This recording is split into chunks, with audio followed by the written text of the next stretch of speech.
एक बार फिर आप सभी का स्वागत है। हिमाचल की खबरों में आगे बढ़ते हैं, जहां आज मुख्यमंत्री जयराम ठाकुर ने बंजार में चुनावी जनसभा को संबोधित किया और इस दौरान प्रदेश में रिवाज बदलने और अगले 25 सालों को ध्यान में रखकर वोट की अपील की। आपको बता दें कि सीएम की जनसभा में काफी संख्या में लोग पहुंचे, जिन्हें मुख्यमंत्री ने संबोधित किया और क्या कुछ कहा गया उनकी ओर से, आइए वो भी आपको सुनाते हैं। वर्षों के बाद फिर चुनाव का एक दौर आ गया और इस चुनाव के दौर में आज से पहले की परिस्थितियां थोड़ी अलग तरह की होती थी। अब की परिस्थिति थोड़ी अलग तरह की है। हालांकि ज्यादातर हम सभाओं का आयोजन यहां पर गाड़कसैंड में हम साझी करते हैं। हमारे सराज के लोग भी यहां आते हैं और बंजार के लोग भी यहां आते हैं। आज भी वैसे ही कर रहे हैं। लेकिन जिंदगी में यह पहला मौका है कि मैं सराज विधानसभा क्षेत्र का विधायक के साथ प्रत्याशी भी हूं और प्रत्याशी के साथ मैं मुख्यमंत्री के नाते पहली बार वोट मांग रहा हूं। की बार हमने हिमाचल प्रदेश में एक माहौल खड़ा किया है जो वर्षों से हिमाचल प्रदेश में लोगों के जहन में एक बात बैठी हुई थी कि सरकार का मतलब 5 साल, क्योंकि 5 साल के बाद सरकार बदल जाती है। ये दिमाग में बैठी हुई बात थी। जब हमने पूरे देश में इस बात को देखा कि सरकार का मतलब 5 साल नहीं, सरकार का मतलब 30 साल भी होता है। गुजरात में 30 साल होने लगे भारतीय जनता पार्टी की सरकार।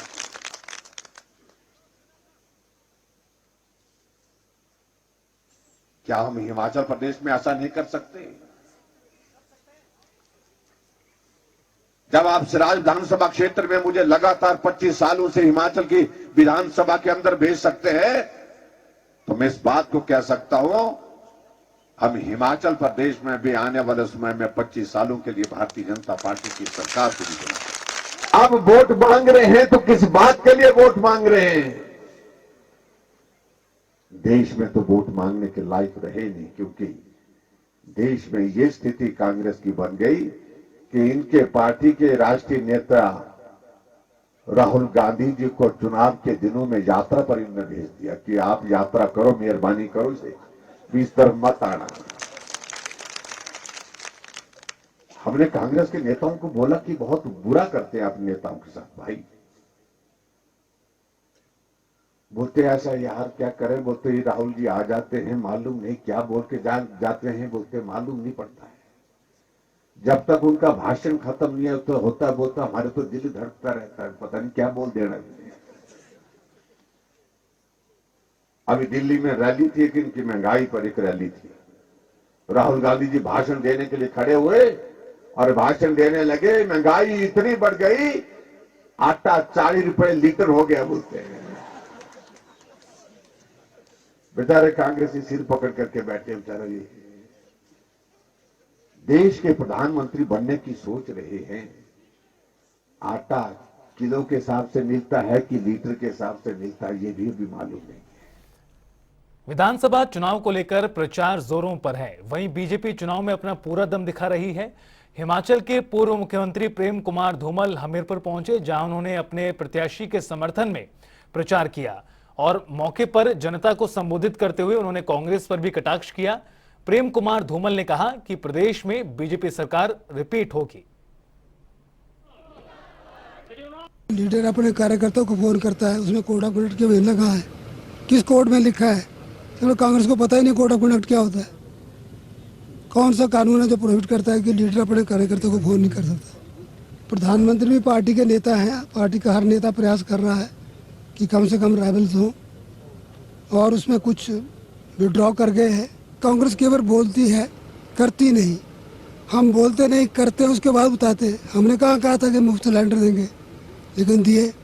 हमने कहा था पानी मुफ्त देंगे, लेकिन दिया। हमने कहा बिजली माफ़ करेंगे, हमने की। तो जो जो हम करते हैं उसके बाद कहते हैं कि हमने कर दिया। कांग्रेस शोर डालती है हम ये करेंगे और वास्तव में करते कुछ नहीं। सफल हो रहा है, भारतीय जनता पार्टी फिर सत्ता में आ रही है। ये चुनावी मैदान ही है।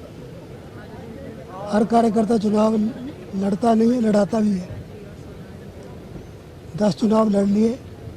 इस बार मैंने ही कहा कि मैं चुनाव नहीं लड़ूंगा और लड़ाऊंगा, पार्टी को जिताऊंगा। तो वहीं रामपुर में जेपी नड्डा ने जनसभा को संबोधित किया और इस दौरान उन्होंने क्या कुछ कहा, आइए आपको सुनाते हैं। सौर ऊर्जा में 5वें नंबर पर हम खड़े हैं और कोरोना की मार के बाद और यूक्रेन की लड़ाई के बाद जब दुनिया की अर्थव्यवस्थाएं लड़खड़ा रही हैं, तो भारत ब्रिटानिया को, ब्रिटेन को पछाड़कर दुनिया की 5वीं सबसे बड़ी अर्थव्यवस्था बन गई है। यह भी हमको ध्यान रखना चाहिए। और अगर मैं प्रधानमंत्री जी का हिमाचल के प्रति प्यार की बात करूं, तो आपने देखा होगा कि पिछले 5 सालों के अंदर हिमाचल की तस्वीर बदल गई है। क्या मैं सही बोल रहा हूं? क्या मैं सही बोल रहा हूं? कभी हमने सोचा था, मैंने कल भी कहा, जो कहा था वो किया है, जो नहीं कहा था वो भी करके दिया है। मोदी जी ने करके दिया है जयराम जी को, यह भी हमको याद रखना चाहिए। कभी हमने कहा था क्या कि हम all India institute of medical sciences देंगे? नहीं कहा था। लेकिन 1475 करोड़ रुपए का बिलासपुर में all India institute of medical sciences बंद करके 5 साल में तैयार हो गया, जिसमें से 2 साल कोरोना में भी गए। यानी 3 साल के अंदर वह तैयार होकर के हिमाचल की जनता को समर्पित हो गया। भगवान न करे कि किसी को इलाज के लिए दूर जाना पड़े, लेकिन अब आपको चंडीगढ़ नहीं जाना पड़ेगा, अब बिलासपुर में ही आपका इलाज हो जाएगा। यह परिस्थिति आ चुकी है। कभी हमने सोचा था और हमने बोला था क्या कि हम बल्क ड्रग पार्क देंगे 2000 करोड़ रुपए का? आज बल्क ड्रग पार्क ऊना में लग रहा है 2000 करोड़ रुपए की लागत से। यह ड्रग की दुनिया में, फार्मास्यूटिकल की दुनिया में हिमाचल प्रदेश को दुनिया के नक्शे में खड़ा कर देगा। यह भी हमको समझना चाहिए। देवभूमि में विधानसभा चुनाव को लेकर राजनीतिक दल ताबड़तोड़ रैलियां कर रहे हैं। वहीं नेताओं के बीच जुबानी जंग भी जारी है। कांग्रेस प्रदेश अध्यक्ष और सांसद प्रतिभा सिंह ने मंडी में आयोजित जनसभा को संबोधित किया और इस दौरान बीजेपी पर जमकर निशाना साधा। प्रतिभा सिंह ने कहा कि प्रदेश में एम्स का सपना पूर्व सीएम वीरभद्र ने देखा था, जिसका श्रेय आज बीजेपी ले रही है। महंगाई और बेरोजगारी के मुद्दों को लेकर भी प्रतिभा सिंह ने पीएम मोदी पर निशाना साधा। तो वहीं प्रधानमंत्री समेत तमाम दिग्गज देवभूमि में ताबड़तोड़ प्रचार कर रहे हैं। कांग्रेस प्रवक्ता वेद गर्ग ने बीजेपी की चुनावी रैली को लेकर प्रधानमंत्री पर तंज कसा। वेद गर्ग ने कहा कि प्रधानमंत्री की रैली में बीजेपी के हजारों कार्यकर्ताओं ने भाग नहीं लिया और अब लोगों का मोह देश के प्रधानमंत्री की तरफ से हटने लगा है। स्वाभाविक है कि देश के प्रधानमंत्री आने पर इतने लोग तो इकट्ठे होते ही हैं, क्योंकि यहाँ पर चुनाव की वेला है और 17 कॉन्स्टिट्यूएंसी के लोग अपने अपने नेताओं के साथ थोडो ग्राउंड में पहुंचे थे, जिससे ये भीड़ जो है जुट पाई थी। लेकिन इसके साथ साथ मैं ये भी कहना चाहता हूं कि हमारी नेता श्रीमती प्रियंका गांधी भी इसी थोडो ग्राउंड में आई थी और सिर्फ 5 कॉन्स्टिट्यूएंसी के नेता वहां आए थे और इसके बराबर की भीड़ उस समय थी। पिछले 5 वर्षों में यहाँ पर जो काम नहीं हो पाए हैं, कांग्रेस से लोगों को उम्मीदें जगी हुई हैं और जनता में भारी आक्रोश है।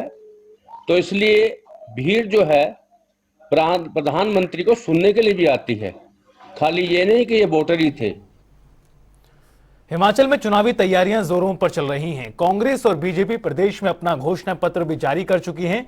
तो वहीं कांग्रेस नेता राजीव शुक्ला ने बीजेपी के घोषणा पत्र पर तंज कसा। राजीव शुक्ला ने बीजेपी पर कांग्रेस के घोषणा पत्र की नकल करने का आरोप लगाया है। साथ ही कहा कि 2017 में किए गए वादे बीजेपी ने अभी तक पूरे नहीं किए हैं। घोषणा पत्र नड्डा जी जारी कर रहे थे, तो मुझे लगा कि अब जरूर आप लोगों के माध्यम से हिमाचल की जनता को इसका जवाब देना चाहिए। सबसे पहले तो 4 तारीख को मैनिफेस्टो जारी करने वाले थे, क्यों नहीं किया? क्या बात थी कि 4 तारीख को आपने मैनिफेस्टो क्यों नहीं जारी किया अपना? उनको किसी ने बताया कि 5 तारीख को कांग्रेस का मैनिफेस्टो आ रहा वो देख लो, फिर उसी की नकल उतार दो। उन्हीं में से कई पॉइंट फिर से इसमें डाल दिए। तो 2017 के अपने घोषणा पत्र की नकल कर दी, कांग्रेस के घोषणा पत्र की नकल कर दी और हो गया उनका घोषणा पत्र। इसीलिए शायद उनका घोषणा पत्र इतना घोषणा नहीं हुई। सरकारी कर्मचारियों के लिए कोई रियायत की सहायता की कोई बात नहीं हुई। ओपीएस जो सबसे बड़ा पॉइंट है यहाँ पे, ओल्ड पेंशन स्कीम, उसका जिक्र तक उन लोगों ने नहीं किया है। इस बुलेटिन में फिलहाल इतना ही। आप बने रहिए हमारे साथ, देखते रहिए जनता टीवी।